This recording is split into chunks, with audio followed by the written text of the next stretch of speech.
첫 번째 재앙의 의미는 굉장히 중요합니다. 여러분, 이 나일강은 사실 애굽의 젖줄이에요. 젖줄. 애굽은 큰 이데아의 세계가 네 기둥으로 세워져 있습니다. 첫째가 신격화 된 바로입니다. 바로를 제외하고는 애굽의 역사나 문화나 종교관을 설명할 수가 없어요. 바로는 그래서 신이죠. 바로. 또 한 기둥의 축이 나일강입니다. 나일강을 주변으로 엄청난 종교가 생성이 되고 신들이 만들어지게 됩니다. 나일강. 그리고 이제 세 번째가 땅입니다. 땅. 땅에 또 많은 신들이 있어요. 그럼 남은 한 개는 뭐겠어요? 하늘입니다. 하늘에. 근데 우리가 생각하는 그런 하늘이 아니라, 그러니까 하늘, 땅, 나일강, 그리고 바로. 이 네 개의 기둥은 사실상 애굽을 지배하는 이데아를, 종교를, 문화를 형성한 기둥이다, 축이다라고 생각하면 정확합니다. 그 중에 이제 오늘 첫 번째가 바로가 등장을 하고, 그 다음에 그들의 생명과 젖줄과 같은 나일강이 등장을 합니다. 근데 이 나일강은 우리가 앞에 역사를 몇 장에 걸쳐 보았듯이 적어도 히브리 노예들에게는 어떤 강으로 인식이 될까요? 장자가 죽음이 되어 떠내려간 강입니다. 그렇죠? 바로의 명령에 의해서 히브리인들의 모든 남자들은 다 죽여라. 이렇게 해서 태어나자마자 대부분의 히브리 아이들의 장자가 죽음이 되어서 던져진 바로 그 강입니다. 그 히브리인들에게는 이 강은 죽음의 강이에요. 그런데 모세는 그 죽음의 강에서 건짐을 받은 겁니다. 이제 그 강과 오늘 첫 번째 기적이 어떤 연관성을 갖고 있는가를 좀 보도록 하겠는데요. 자, 우선 첫 절을 보십시다. 여호와께서 모세에게 이르시되. 여러분, 지난 시간과 그리고 그 앞서 시간에 걸쳐서 제가 이 출애굽기의 관점에 대해서 두 가지를 설명을 드렸어요. 기억나시죠? 첫 번째는 이것이 출애굽이 갖는 이 스토리처럼 구원 역사이다. 이제 하나의 중요한 주제예요. 그 제목처럼 400년의 종살이를 끝내고 구원받는, 그래서 자유를 얻는 출애굽의 역사가 주된 스토리입니다. 근데 그 스토리만큼이나 중요한 또 하나의 플롯이 있다고 말씀을 드렸어요. 기억나세요? 대답하기 싫으세요? 어떤 플롯이 있었죠? 하나님의 자기 계시. 그래서 세 대상에 대해서 점진적으로 이루어진다고 말씀을 드렸어요. 첫째는 바로, 두 번째는 애굽이라는 세상, 그리고 세 번째는 마지막 목적지죠. 내 백성. 히브리인들이 지금 하나님을 잊고 살은 지가 4대가 지났단 말이에요. 그리고 그 4대 동안에 어느 문명에 이거 있었죠? 애굽이라는 우상 문명에 쩌들어 있었어요.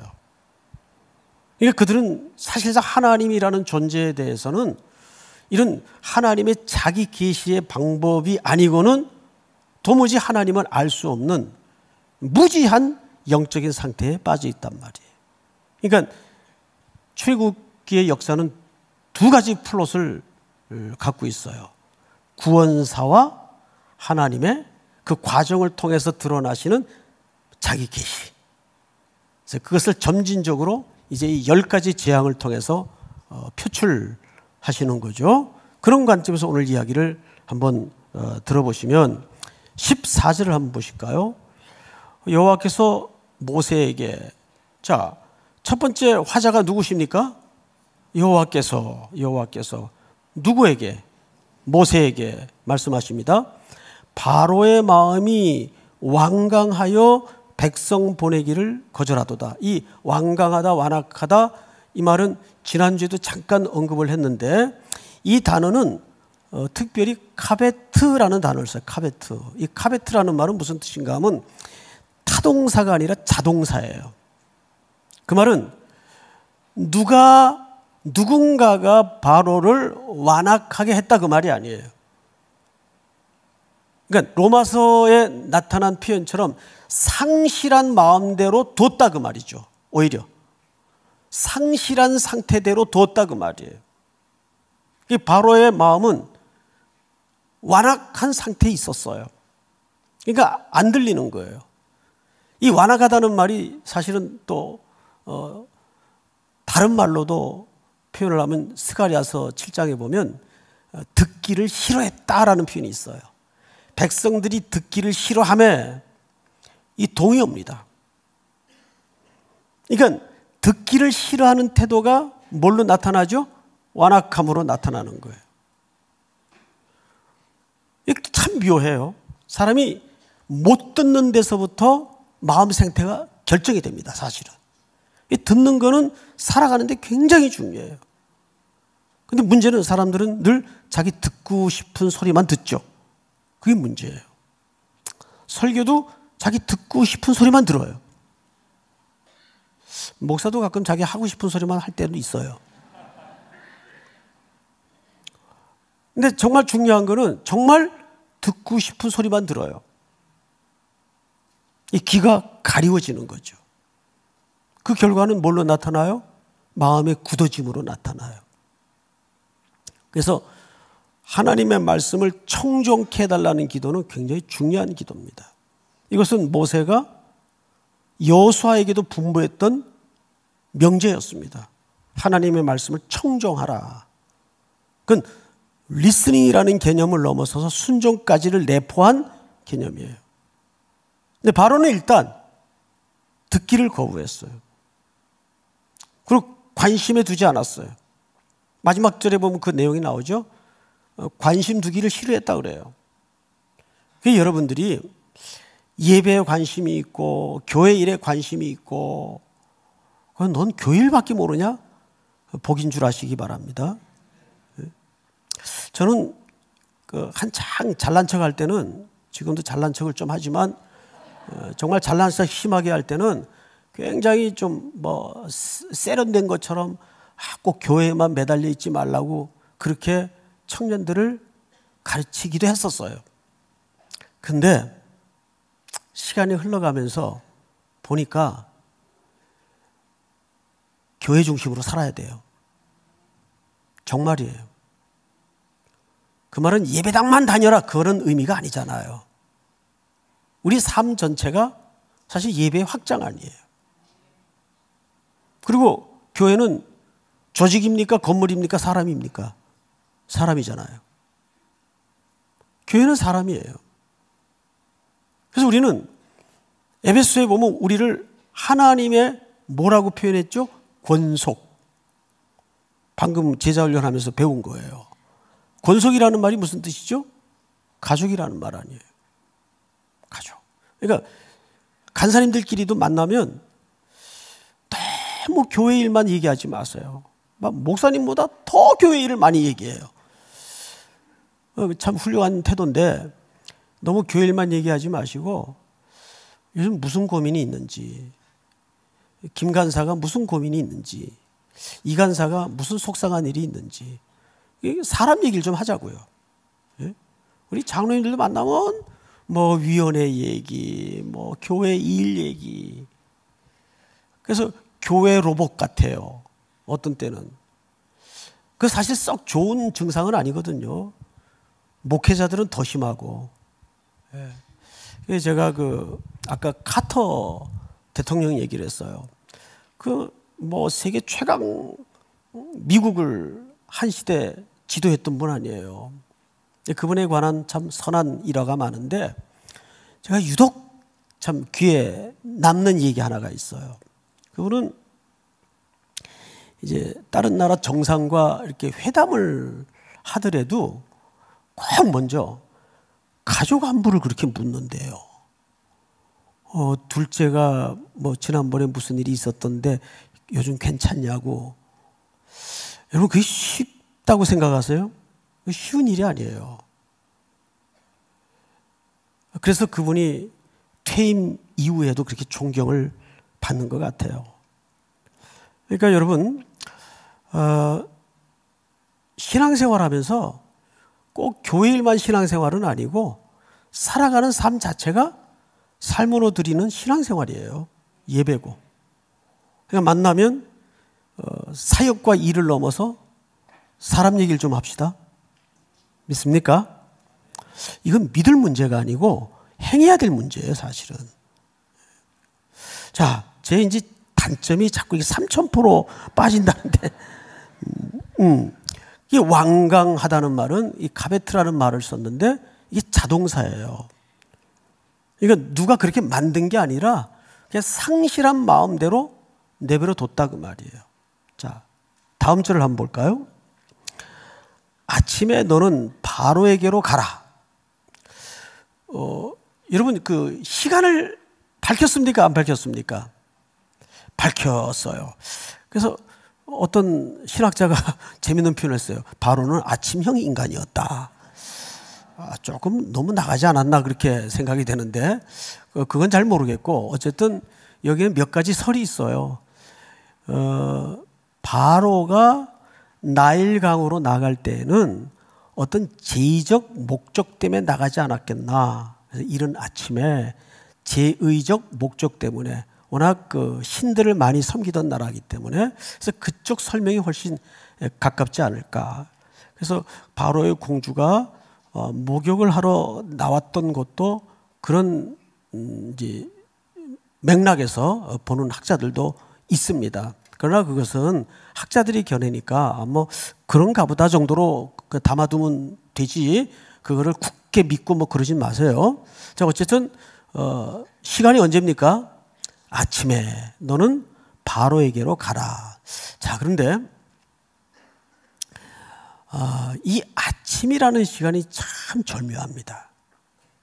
어둠을 끝내고 아침이 오면 적어도 사람에게는 어떤 기대와 희망이 있죠. 네? 뭔가 새로움의 시작이고.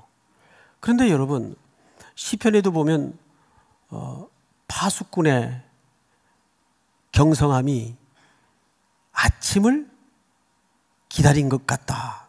파수꾼이 제일 기다리는 시간이 언제예요? 아침이에요. 근무가 끝나는 시간이에요. 어두운 밤을 밤새 지키다가 아침이 밝아오는 것을 기다리죠. 근데 놀랍게도 요한복음에 보면 부활이 언제 일어납니까? 아침에 새벽녘에 여인들이 부활의 현장을 목격하게 되죠. 근데 이 바로에게 적어도 세상을 대변하여 상징하는 이 바로에게 아침은 지금 무슨 아침이 될 가능성이 아직 성경을 거기까지 읽진 않았지만 무슨 아침이 될 가능성이 많습니까? 심판과 재앙의 아침이 될 가능성이 많아요.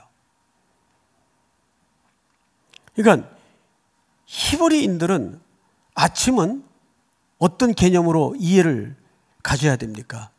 모든 절망이 끝나고 희망이 시작되는 시간인데 세상은 재앙이 시작되는 시간이에요. 그러니까 하나님의 시간, 하나님의 역사는 어중간한 게 없어요. 선명해요. 자, 그러면서 이제 성경을 보시면 이렇게 되어 있습니다.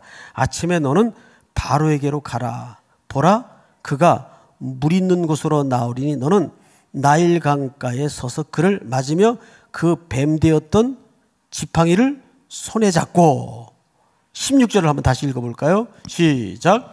그에게 이르기를 히브리 사람의 하나님 여호와께서 나를 왕에게 보내어 이르시되 내 백성을 보내라. 그러면 그들이 광야에서 나를 섬길 것이니라 하였으나 이제까지 내가 듣지 아니하도다. 오늘은 이제 시간 관계상 그 도표를 제가 못 만들어 왔는데 사실 10가지 재앙은 크게 4등분으로 나누어집니다. 마지막 재앙은 잘 아시죠? 무슨 재앙입니까? 장자의 재앙이에요. 근데 그 장자의 재앙은 하나님이 그냥 선포만 하세요. 모세나 아론이 작용하지 않아요. 선포한 대로 이루어지는 재앙이에요. 그럼 이제 몇 재앙만 남습니까? 9개가 남아요. 9개가 3개씩 짝을 이루고 있습니다. 절묘하게. 첫 번째 그룹이 나일강, 피가 되는 사건이고, 그 다음 두 번째가 개구리 사건이에요. 그 다음에 마지막 세 번째, 이 첫 그룹의 마지막이죠. 세 번째가 이 재앙이에요. 근데 항상 이렇게 넷, 다섯, 여섯, 그러니까 셋, 여섯, 9번째는 경고나 예고 없이 재앙이 임해요. 근데 앞에는 항상 경고를 주고 예고를 해요. 이렇게 짝을 이루고 있는데 전부 재앙이 벌어지는 장소가 또 다 달라요. 이건 너무 여러분들 이 짧은 시간에 야밤에 졸음 도는데 들으면 헷갈리제이션이 일어나니까 이건 그냥 생략하기로 하고 오늘은 첫 번째 재앙에 대해서만 설명을 좀 집중적으로 듣도록 하겠습니다. 자, 여기 지팡이가 등장을 하죠. 이제 이 지팡이가 이제 소유권 문제가 굉장히 분분하더라고요. 이게 모세 거냐, 아론 거냐, 제3자의 것이냐. 자, 우선 그 소유권을 좀 밝혀야 돼요. 4장 2절을 한번 볼까요? 출애굽기 4장 2절 보시면 한번 같이 읽읍시다. 시작.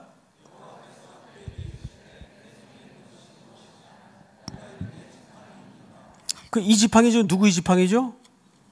그렇죠. 모세의 지팡이에요. 4장 17절을 한번 볼까요? 다 같이 시작. 너는 이 지팡이를 손에 잡고 이것으로 이적을 행할지니라. 이 지팡이도 누구 지팡이에요? 모세의 지팡이에요. 자, 그런데 7장 16절 한번 가서 볼까요? 7장 16절. 오늘 본문 중에 하나인데 15절에 보시면 나일강가에 서서 그를 맞으며 그 뱀되었던 지팡이를 손에 잡고, 자, 이 지팡이 누구 지팡이에요? 아직까지 모세의 지팡이에요. 16절 그에게 이르기를 히브리 사람의 하나님 여호와께서 나를 왕에게 보내어 이르시되 내 백성을 보내라. 그러면 그들이 광야에서 나를 섬길 것이냐 하였으나 이제까지 내가 듣지 아니하였도다. 여호와가 이같이 이르노니 네가 이로 말미암아 나를 여호와인 줄 알리라. 볼지어다 내가 내 손에 지팡이로 나일강을 치면, 자, 여기 잘 보시면 이 지팡이는 누구 지팡이에요? 모세의 지팡이였다가 또 누구의 지팡이도 되죠? 하나님의 지팡이에요. 그런데 사실은 이 전체 본문을 보면 이 지팡이가 아론이 가지고 나일강을 쳐요. 모세는 하나님이 말씀하신 부탁만 해요. 형이 지팡이를 들고 나일강을 칩니다. 그럼 그때는 누구 지팡이에요? 아론이 지팡이죠. 그러면 잘 생각해 보세요. 아론의 지팡이가 맞습니까? 모세의 지팡이가 맞습니까? 아니면 이 지팡이는 하나님의 지팡이입니까? 그렇죠. 따지고 볼 것도 없죠. 하나님의 지팡이에요. 그러니까 우리가 이 땅에서 소유권 가지고 쟁쟁거리잖아요. 독도는 누구 땅이냐?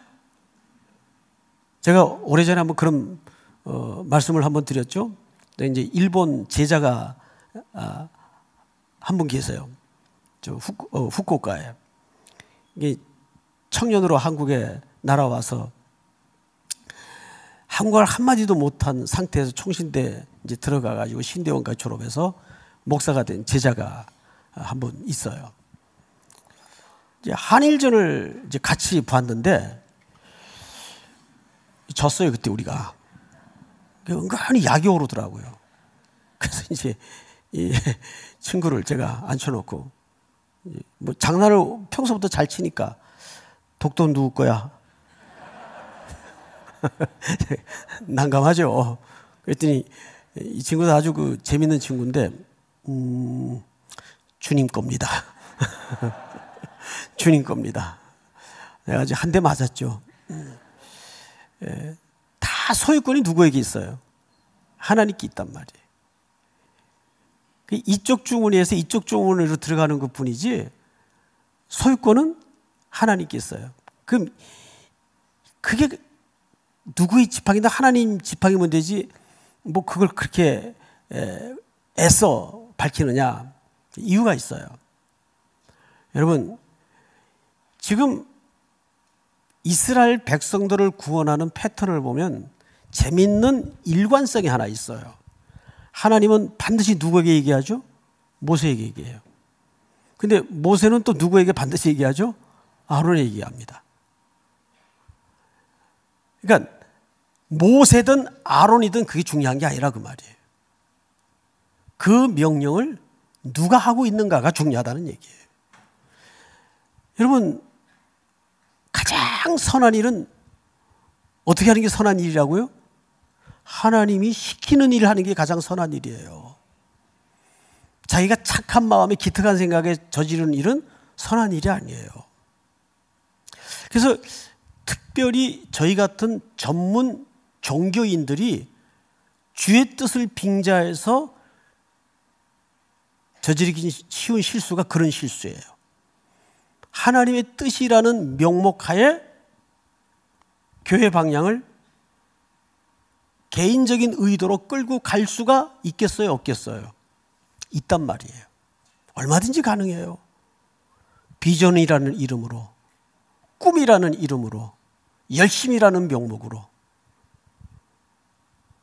개인의 의도나 의견대로 교회의 방향을 쉽게 끌고 갈 수가 있어요. 그리고 종교가 섞여지면 이게 굉장히 맹목적이 될 수가 있단 말이에요. 맹목성은 얼마나 무서운지 아세요?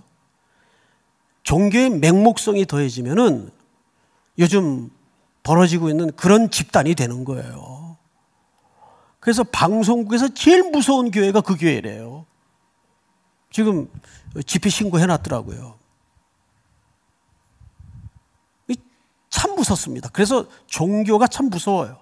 거기에 맹목성이 더해질 때 그런 걸 우리가 피차 조심해야 돼요. 그러기 위해서는 우리가 하나님의 뜻이 선하시고 온전한 뜻이 무엇인지를 분별할 줄 아는, 그 분별이라는 말은 무슨 뜻이죠? 길을 바로 낸다 그 말 아니에요. 얼마나 중요해요. 교회는 그래서 그 시대에 길을 내는 공동체예요. 이게 진짜 길입니다. 여기가 길입니다. 여러분들이 그리스도의 제자로 걸어가는 그 걸음이 세상 사람들에게는 무엇으로 바뀌어야 될까요? 길로 바뀌는 거예요. 아, 저 삶이 맞다. 저렇게 사는 거야. 그럼 뭐 하는 거죠? 길 닦는 거란 말이에요. 아, 저런 예수쟁이라면 네가 가는 천국에 가면 나 안 갈래. 이러면 되겠어요, 그거? 예? 근데 요즘 얼마나 그런 혐오적 기독교에 대한 발언들이 쏟아지고 있습니까? 그래서 참 우리 함께 책임이 있어요, 사실은. 우리가 그렇게 또 잘못을 저지르는 일도 있고 부끄럽죠. 그래서 하나님께서 지금 한국교회 마지막 기회를 열어주시는 것 같아요. 하나님이 시키는 것이 중요하지 모세가 중요한 게 아니고 아론이 중요한 게 아니란 말이에요. 믿습니까? 자, 성경을 또 보실까요? 몇 절을 보시냐 하면 18절을 좀 보십시다. 17절부터 제가 좀 읽겠습니다.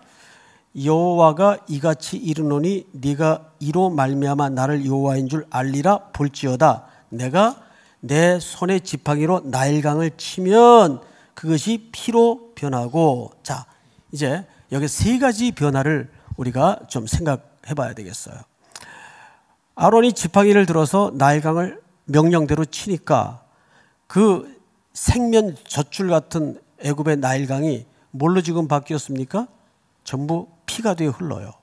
피. 그 강에는 서론의 말씀을 드린 것처럼 유대 아기들이 죽음이 되어 떠내려간 그런 강이에요. 그런데 피가 되니까 자, 피로 변했어요. 두 번째는 그 결과로 그 안에 모든 생물들이 어떻게 될까요? 죽죠. 죽어요. 다 사망 아래 놓이게 돼요. 그러면서 자연이 나타나는 현상이 하나 소개되죠. 성경을 보십시다. 18절. 나일강의 고기가 죽고 그 물에서는 뭐가 나리니? 악취가 납니다. 악취. 이게 이제 어느 정도 악취인지는 모르겠는데, 우리 한창 그 공장에서 쏟아지는 폐수가 막 한강으로 쓸려 들어가가지고 한강물이 죽은 고기들이 배를 뒤집고 둥둥 떠내려가는 광경을 우리 얼마 전까지도 봤어요. 정말 끔찍하고 미개한 행동이었죠. 지금은 철저히 관리를 한다고는 하는데도 아직도 이 수질을 높이는 데에는 좀 더 우리가 피차 노력을 해야 될 것 같아요. 자, 여기 지금 세 가지 변화를 소개하겠습니다. 첫째가 뭐죠? 첫째가 피로 변해요. 그 결과 뭐가 나타나요? 모든 생물이 다 죽어요. 자, 그런데 에스겔서 29장에 보면 제가 그냥 읽어드리겠습니다. 나의 이강은 내 것이라 나를 위해 만들었노라. 그러니까 이 모든 자연 만물의 소유권과 창조주는 주권은 누구에게 있다는 얘기입니까? 예, 그 강을 지배하는 그런 히라라는 그런 신, 그 강마다 신마다 다 이름들이 붙어 있어요. 10가지 재앙은 사실 애굽 사람들이 섬기는 전부 신들입니다. 그것이 하나님에 의해서 순서대로 무너지고 깨어지고 박살이 나고 있어요. 누구 눈앞에서? 애굽 사람들의 눈앞에서. 그들이 신처럼 숭상하고 그것이 자기들의 자원을 갖다 주고 모든 풍요를 주는 줄 알았는데 어처구니 없고도 그 모든 신들이 여호와라는 한 분의 신 앞에서 가차없이 심판 아래 놓이고 무너지고 있는 모습을 보면서 에스겔서 29장 3절의 말씀을 꼭 빌리지 않아도 이 강은 내가 나를 위하여 창조하였다고 에스겔 선지자가 대변하고 있어요. 그렇듯이 그 강이 주권자이신 하나님에 의해서 지금 심판을 받고 있는 거예요. 그리고 그 안에 모든 생물이 다 죽어요. 따라서 거기에 지금 악취가 나고 있어요.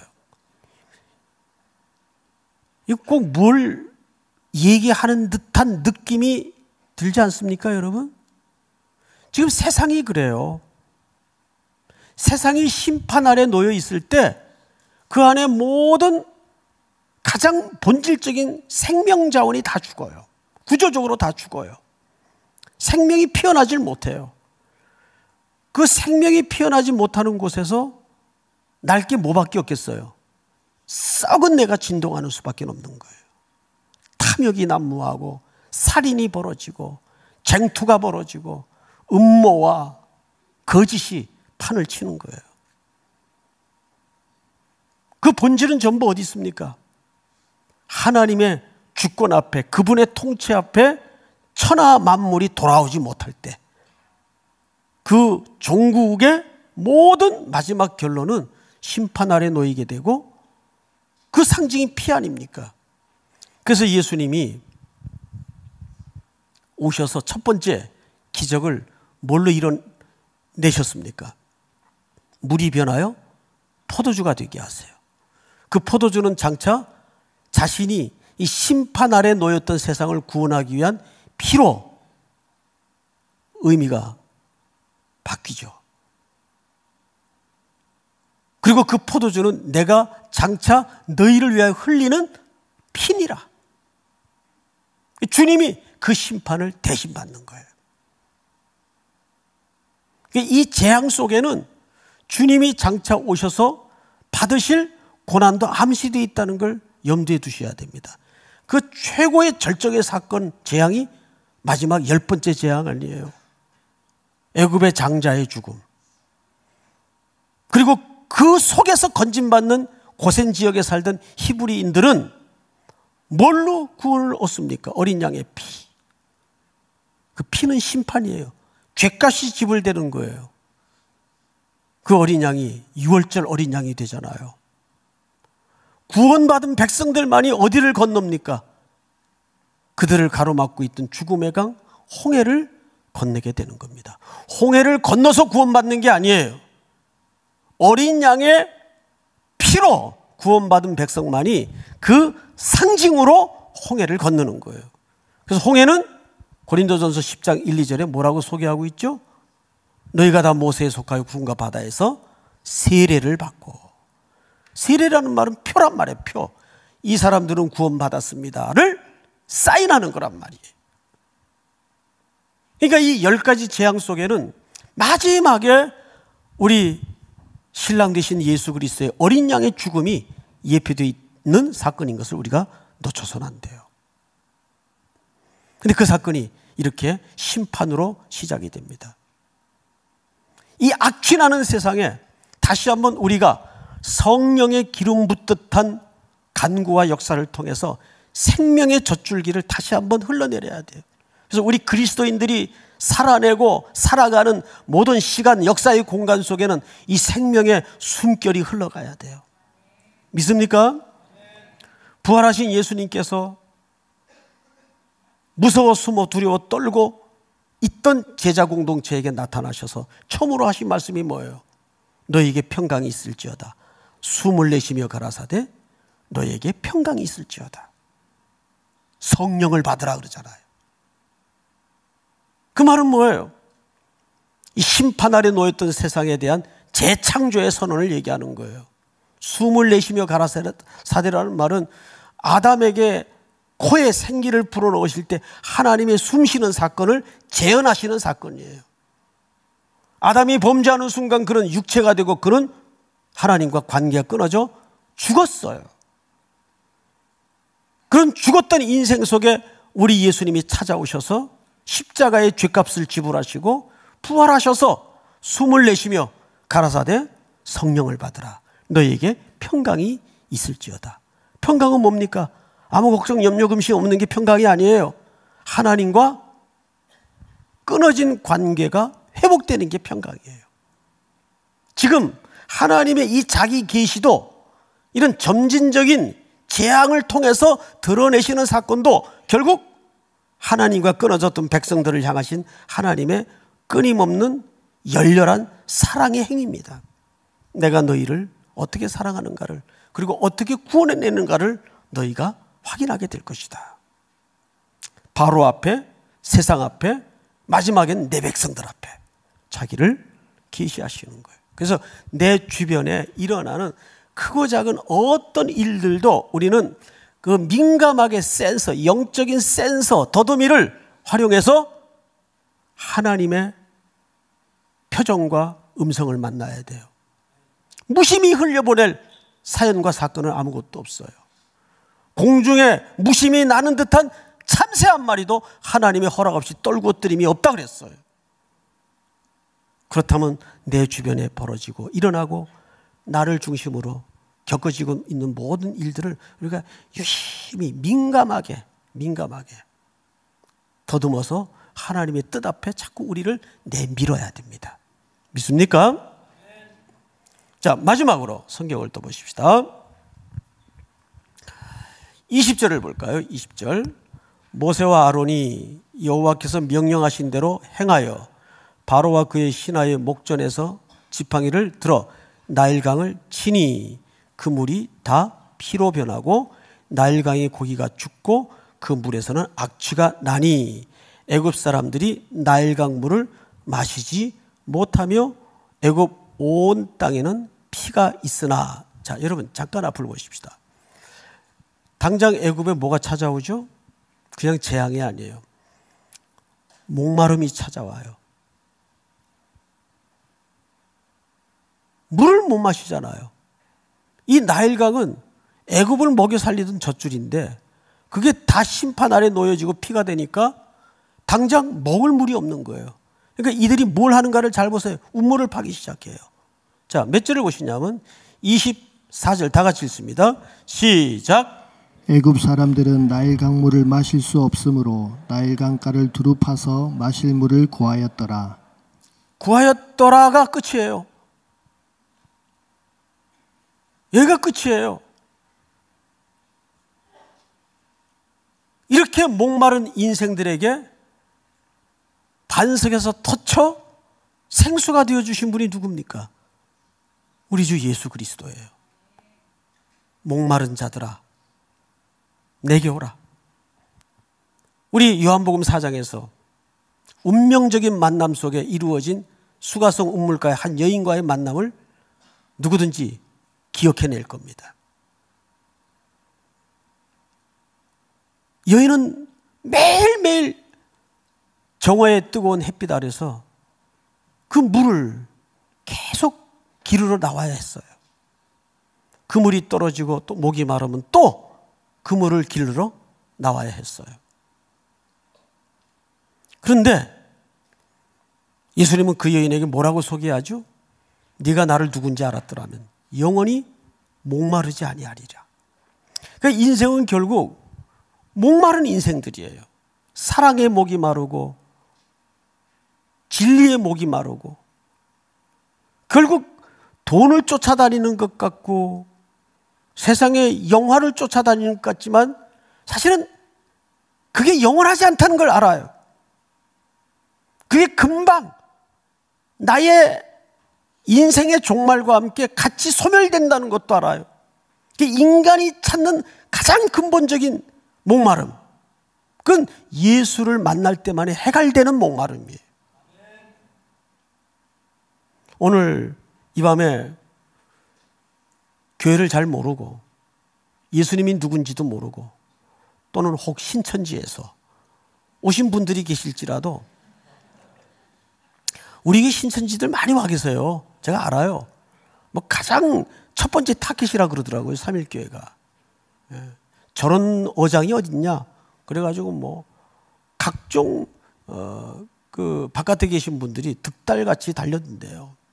좋아요. 오세요. 오셔서 바로 모든 인류의 유일한 해갈이신 예수 그리스도를 만난다면 구원은 그분으로밖에는 얻을 수가 없어요. 우리 모든 인간은 예수 그리스도로밖에는 목마름을 해결할 수가 없어요. 이것은 꼭 구원에 관한 문제만이 아니라 내 인생의 어떤 문제도 그 예수를 십자가의 나를 위해 피 흘려주신 그 예수를 심장 한복판으로 제대로 만나면 모든 갈증과 인생의 목마름이 해결되는 줄을 믿으시기 바랍니다. 이것은 리얼입니다. 리얼. 믿습니까? 그 예수를 향해 오늘도 마음껏 목 놓아 찬양하고 부르짖는 여러분들이 될 수 있기를 축원하고 축복합니다. 우리 찬양 하나 하십시다. 좀 올드한 찬양이긴 한데 내일이는 남 몰라요 다 아시죠? 예, 이 찬양 우리 좀 같이 부르도록 하겠습니다. 가사를 읽어드릴게요. 내일일은 난 몰라요. 하루하루 살아요. 불행이나 여행함도 내 뜻대로 못해요. 험한 이 길 가고 가도 끝은 없고 고네요. 주님 예수 팔레미사 내 손 잡아 주소서. 우리 찬양 드리십시다. 내일은 난 몰라요.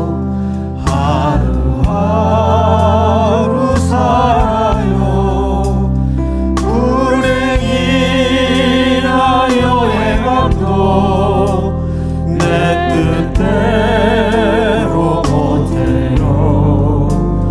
험한 이 길 가고 가도 끝은 없고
우리 다 같이 한번 눈을 감고 이 시간 힘을 다해서, 온 힘을 다해서 하나님 앞에 함께 기도할 제목은 1절 다른 기도하지 마시고 오늘 이 밤에 여러분들이 하나님 앞에 절절한 마음으로 가지고 온 개인의 제목을 먼저 기도하십시다.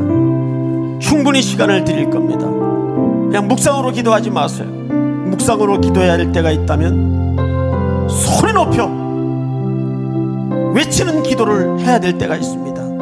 하나님 아버지, 이 문제 제 손에 답이 없습니다. 살려주세요. 해결받기를 원합니다. 하나님의 뜻이 무엇인지 알기를 원합니다. 어떻게 하면 좋습니까? 아버지, 오늘도 답 없이 제가 여기 왔습니다. 예수가 이 문제의 답이 되어주시고 하나님이 이 문제의 주권자가 되어주시옵소서. 우리 시간 다 같이 한번 통성으로 자기의 가정과 가지고 온 문제를 놓고 주여 한번 부른 다음에 소리내어 통성으로 기도합니다. 주여! 사랑하시는 아버지 하나님, 은혜를 감사합니다. 오늘 이 밤에도 하나님께서 이곳에 찾아오셔서 우리의 기도를 응답해 주시고 오늘 주신 말씀